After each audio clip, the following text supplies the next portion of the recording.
Chair now recognizes the gentleman from Texas, Mr. Green, the ranking member of our Oversight and Investigation Subcommittee. Thank you, Mr. Chairman. Thank the ranking member. Also would like to thank the persons who are here who call themselves full employment defenders. Welcome. Mr. Chairman, what do you consider full employment? I have the number 5.5%, but if you differ, I'd like to hear your number, please. You know, if I had to make an estimate, I'd say it's somewhere in the low fours, but I would stress that it could be, what that really means is it could be 5 and it could be 3.5. Let's take the low fours or 3.5. When is the last time that African-American unemployment was in the low fours or 3.5? I don't think it ever has been in the years we've been measuring it. Quite frankly speaking, it hasn't been since slavery. That's the last time there was full employment for black people.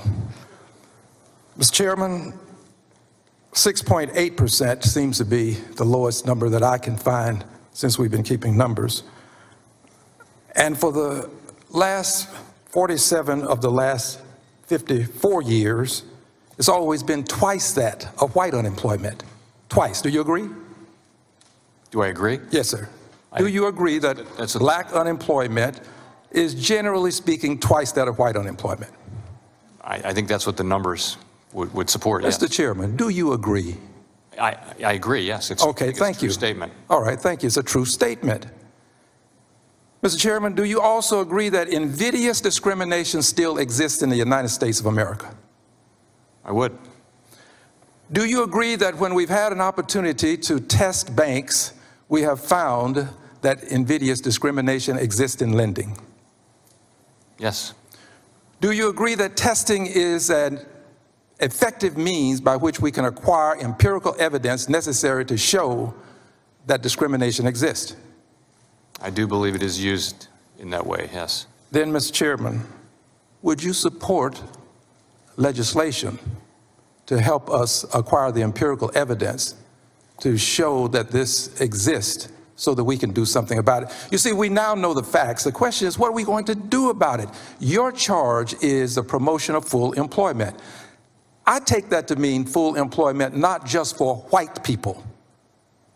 I take that to mean for everyone. And at some point, black unemployment has to be addressed because it is chronically twice that of white people. And we have to use terms like black people and white people to make the point. And we also have to ask that our friends on the other side join black people in doing something about this. Mr. Chairman, that which we will tolerate, we will not change. We have learned to tolerate African-American unemployment being twice that of white unemployment. I refuse to tolerate it. That's why I use language that is clear and concise. There is no question about what I say. The question is, what are we going to do about it? We know that discrimination exists in banking in terms of lending. We know that it exists in other areas of the economy as it relates to African Americans. The question is, what will we do about it? And by the way, I'm not assigning all of the responsibility to you. That's why I mentioned my friends on the other side and my friends on this side. I'm a liberated Democrat. Democrats and Republicans have to do more about black unemployment. And unfortunately, when a black person challenges the system such as I do, it becomes playing the race card. So let me say today that I'm playing the race card because we have for too long allowed this condition to exist. So, Mr. Chairman, I'm going to send you a letter, and in the letter I will request that you explain the role that covert and overt unemployment plays in this issue of black unemployment being twice that of whites.